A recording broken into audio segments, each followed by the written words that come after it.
Le ciel comme perfection de l'esprit. Glorieux avenir des enfants de Dieu.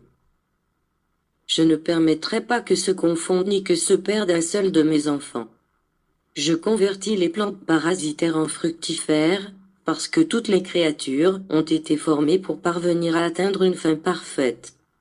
Je veux que vous vous réjouissiez avec moi en mon œuvre.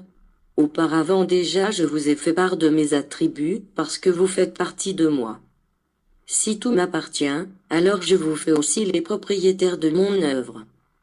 Ne doutez pas de ma parole. Au premier temps, j'accomplis, pour vous, ma promesse de libérer Israël de l'esclavagisme d'Égypte, qui signifiait idolâtrie et ténèbres, afin de vous emmener à Canaan, terre de liberté et de culte au Dieu vivant.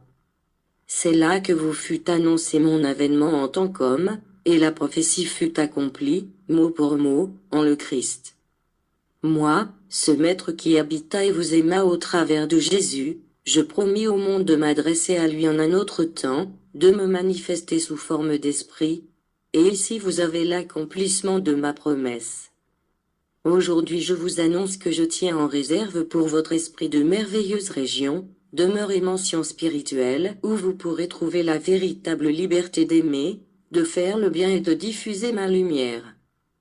Pourrez-vous en douter, après que je vous ai accompli mes promesses précédentes?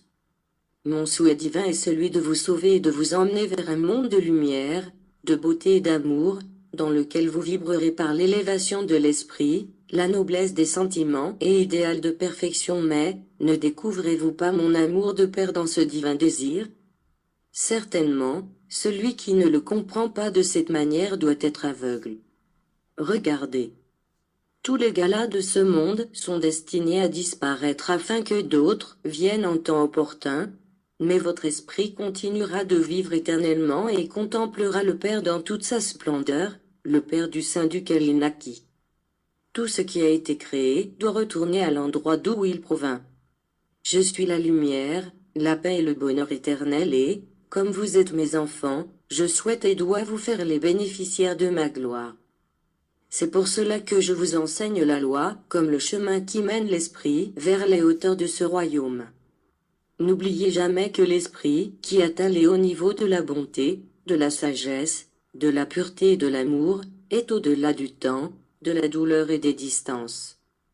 Il n'est pas limité à habiter un endroit déterminé, mais peut être partout et trouver, en tout, un délice suprême d'exister, de sentir, de savoir, d'aimer et de se savoir aimer. C'est le ciel de l'esprit.